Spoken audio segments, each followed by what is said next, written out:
অর্থই শুধু লুটপাটের অর্থ নয়, এর বাইরে অজানা অনেক অর্থ রয়ে গেছে। আমাদের সংকট, আমাদের সমস্যা, আমাদের অভাব হচ্ছে দায়বদ্ধতা, সততা, চরিত্র এবং দেশপ্রেমের। এই জায়গাটা যদি সঠিক থাকতো, তাহলে অবশ্যই আমি কে এটা চিন্তা করার আগে আমি ভাবতাম আমার দেশটা কোথায়। আমরা রাজনীতিতে বলে থাকি খুব চড়া গলায়, ব্যক্তির চেয়ে দল বড়, দলের চেয়ে দেশ বড়। বাট ইনফ্যাক্ট আমরা কি ৫৪ বছরে তার স্বাক্ষর রাখতে পেরেছি? বরঞ্চ বিবেক দিয়ে, হৃদয় দিয়ে যদি চিন্তা করা যায়, তাহলে স্বীকার করতেই হবে আমরা জাস্ট স্লোগানের উল্টাটাই করেছি। আমার দেশের চেয়ে আমার দল বড়, দলের চেয়ে আমি বড়, এবং সেইটাই কর্মক্ষেত্রে বাস্তবে প্রমাণিত হয়েছে। এ বৈষম্য শুধু ৫৪ বছরের বাংলাদেশে না, এর আগেও ছিল, তারও আগে ছিল। এই জন্য ৪৭ থেকে এই জাতির স্বাধীনতার সূচনা, পরবর্তী পর্যায়ে বঞ্চনার হাত ধরে আবার ৭১, এরপরে আবার দফায় দফায় অনেক গণ অভ্যুত্থান, এবং শেষ পর্যন্ত এসে ঠেকেছে ২৪-এ। এই ২৪-এ অতি সামান্য একটা দাবি নিয়ে আমাদের তরুণ এবং যুব সমাজ, তারা প্রথমে আওয়াজ তুলেনি। তারা নিয়মতান্ত্রিকভাবেই চেয়েছিল যে দাবি ১৮ সালে মেনে নেওয়া হয়েছিল, সেই দাবিকে পাল্টে ফেলা হয়েছিল নিজেদের নিয়ন্ত্রিত কোর্টের ঘাড়ে বন্দুক রেখে তৎকালীন সরকারের পক্ষ থেকে। এই জন্যে ২৪শে জুলাইতে আমাদের ছাত্র সমাজকে বাধ্য করা হয়েছে রাস্তায় নামতে। অযৌক্তিক কোটার সংস্কার সাধন করে যৌক্তিক কোটা এবং মেধার স্বীকৃতিকে নিশ্চিত করার জন্য তাদের এই দাবি ছিল।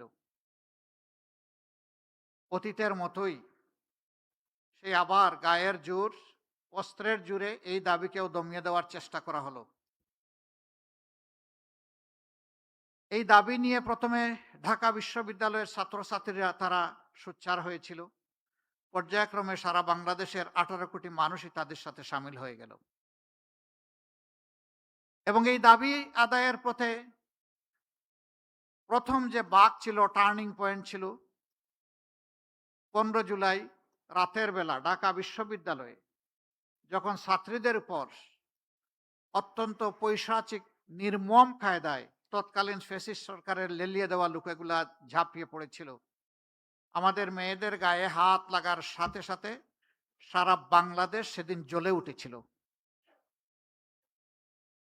প্রতিটি ঘর থেকে প্রতিবাদের আওয়াজ উচ্চারিত হয়েছিল।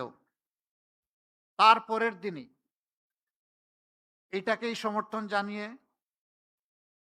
দেশের উত্তরাঞ্চলে উত্তর জনপদের গুরুত্বপূর্ণ শিক্ষা প্রতিষ্ঠান বেগম রোকেয়া বিশ্ববিদ্যালয়ের মেধাবী ছাত্র আবু সাইদ রাস্তায় এসে বলেছিল, হয় আমাকে আমার অধিকার দাও, না হয় আমাকে একটা গুলি দাও।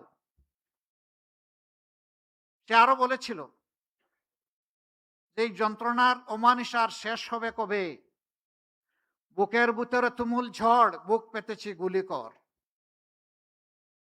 ১, ২, ৩টা গুলি তার বুকে পড়ল এবং তাকে দুনিয়া থেকে বিদায় করে দেওয়া হলো। শেষ পর্যন্ত তার এই মার্ডারটি নিয়েও রাজনীতি করা হলো। অবশ্য সত্য আলটিমেটলি প্রতিষ্ঠিত হয়েছে।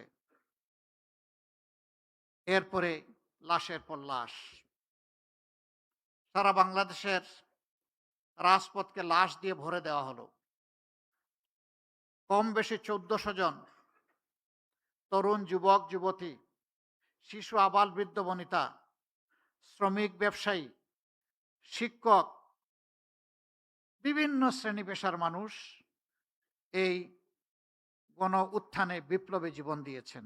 আমি আজ গভীর শ্রদ্ধার সাথে ৭১ এবং ২৪-এর সমস্ত শহীদদেরকে স্মরণ করছি। অবশ্য ৪৭ না হলে ৭১-এর ওই মানচিত্র আমরা পেতাম না। আবার ৭১ না হলে এই রাষ্ট্রকে মেরামত করার জন্য ২৪ আমরা পেতাম না।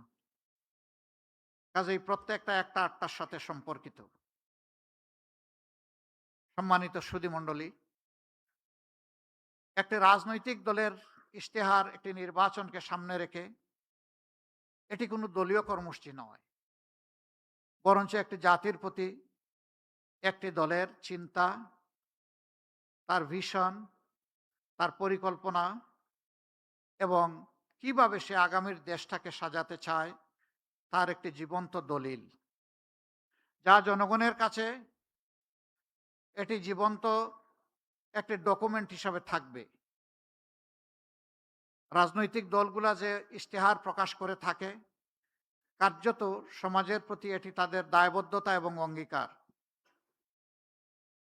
৫ বৎসর যদি জনগণ তাদেরকে দেশ পরিচালনার সুযোগ দেয়, তাহলে জনগণের অধিকার রয়েছে ইশতেহারের প্রত্যেকটি পয়েন্ট দিন, সপ্তাহ, মাস এবং বৎসর গুণে ওই দলের কাছ থেকে আদায় করে নেওয়া, বুঝে নেওয়া।